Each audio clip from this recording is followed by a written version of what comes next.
बिहार विधानसभा चुनाव में अभी तो 8 महीने का समय बचा है दोस्तों, लेकिन राजनीतिक दलों ने अभी से ही चुनाव की जो तैयारी है वो शुरू कर दी है। और इसके साथ ही आपको बताते चले कि गठबंधन की अलग अलग दलों सीटों को लेकर अपनी डिमांड भी सामने रखने लगे हैं, यानी कि क्लियर करने लगे हैं। और इसी क्रम में देखिए, एनडीए की अहम सहयोगी दल हिंदुस्तानी अवाम मोर्चा की राष्ट्रीय अध्यक्ष केंद्रीय मंत्री जीतन राम मांझी ने भी देखिए विधानसभा चुनाव में 20 सीटों के दोस्तों डिमांड पेश कर दी है। हालांकि जीतन राम मांझी की इस डिमांड पर अब बीजेपी के तरफ से भी प्रतिक्रिया जो है वो सामने आ गई है। आपको बताते चले कि अब ऐसे में एनडीए के अंदर सीट शेयरिंग को लेकर खलबली मची हुई है दोस्तों। दरअसल इस मामले में बीजेपी प्रदेश अध्यक्ष डॉक्टर दिलीप जायसवाल की तरफ से जो बयान सामने आया है, जो जवाब दिया गया है, उससे ऐसा लगता है कि एनडीए के अंदर सीट शेयरिंग को लेकर अभी भी तालमेल में बहुत कमी है। दरअसल देखिए, जीतन राम मांझी के डिमांड पर बीजेपी के प्रदेश अध्यक्ष डॉक्टर दिलीप जायसवाल ने कहा कि सब कुछ पहले ही तय हो चुका है। दरअसल दिलीप जायसवाल से जब जीतन राम मांझी की सीटों की डिमांड को लेकर सवाल किया गया तो उन्होंने साफ साफ कह दिया कि अब कुछ नहीं हो सकता।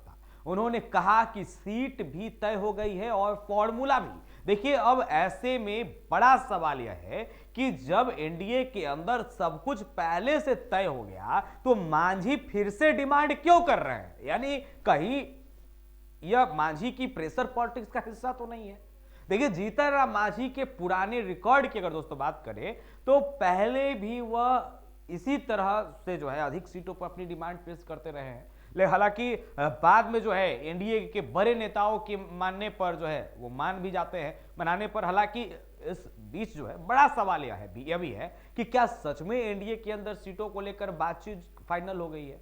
देखिए, डॉक्टर दिलीप जायसवाल ने जो बयान दिया है उससे तो ऐसा ही लगता है कि एनडीए के अंदर सीट शेयरिंग पर चर्चा जो है वो हो चुकी है। और अगर चर्चा हो चुकी है तो एनडीए के अंदर सीटों का फॉर्मूला क्या होगा?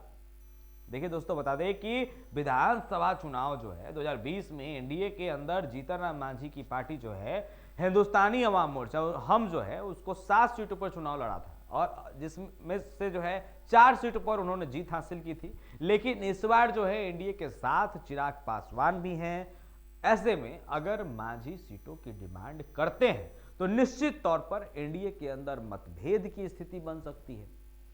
तो वहीं बिहार विधानसभा चुनाव की बात करें दोस्तों 2020 की, तो 2020 में चिराग पासवान ने एनडीए से अलग होकर चुनाव लड़ा था। जो आपने देखा भी, पिछले चुनाव में एलजेपी ने 137 सीटों पर चुनाव लड़ा था। हालांकि चिराग पासवान की पार्टी सिर्फ एक सीट पर जो है चुनाव जीत सकी थी, लेकिन एलजेपी के 9 उम्मीदवार जो है वो दूसरे नंबर पर रहे थे।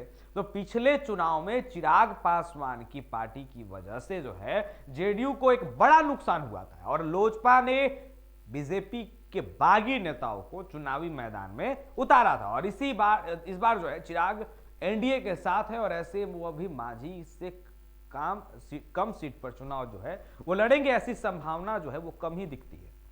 अब ऐसे में देखना यह होगा कि एनडीए के अंदर इस बार जो है वो किसका पलड़ा भारी रहता है दोस्तों, क्योंकि जीतन राम मांझी और चिराग पासवान दोनों एनडीए के एक अहम सहयोगी हैं। दोनों ही मोदी के केंद्रीय कैबिनेट का हिस्सा है और दलितों के दोस्तों एक बड़े नेता माने जाते हैं। हमने आपको पहले वीडियो बताया। हालांकि पिछले लोकसभा चुनाव और झारखंड विधानसभा चुनाव की अगर बात करें तो चिराग पासवान की लोजपा रामविलास के नाम 100% का स्ट्राइक रेट रहा है। हालांकि बीते विधानसभा चुनाव की बात करें तो जीतन राम मांझी का पलड़ा दोस्तों भारी रहा है और उनकी पार्टी ने 4 सीटों पर जीत हासिल की थी। बिहार विधानसभा चुनाव 2020 में एनडीए के अंदर सीट शेयरिंग के फॉर्मूले की बात करें तो जेडीयू और बीजेपी लगभग बराबर की सीटों पर चुनावी मैदान में उतरी थी। हालांकि पिछले चुनाव में देखिए जेडीयू को काफी निराशा हाथ लगी और जेडीयू सिर्फ 42 सीट ही जो है वो जीत पाई थी। तो बिहार विधानसभा चुनाव 2020 में 243 सीटों वाली बिहार विधानसभा के लिए एनडीए के अंदर जेडीयू के 115, बीजेपी 112, वीआईपी 9 और हिंदुस्तानी अवाम मोर्चा 7 वाले फॉर्मूले पर सीट शेयरिंग की गई थी। अब देखने वाली बात है जीतन राम मांझी की बात मानी जाती है या नहीं, खैर मनाने पर तो मान ही जाते हैं। तो इस तरह के अपडेट्स के लिए बने रहे NBC 24 के साथ। अंत तक बने रहने के लिए तमाम दर्शकों का बहुत बहुत शुक्रिया।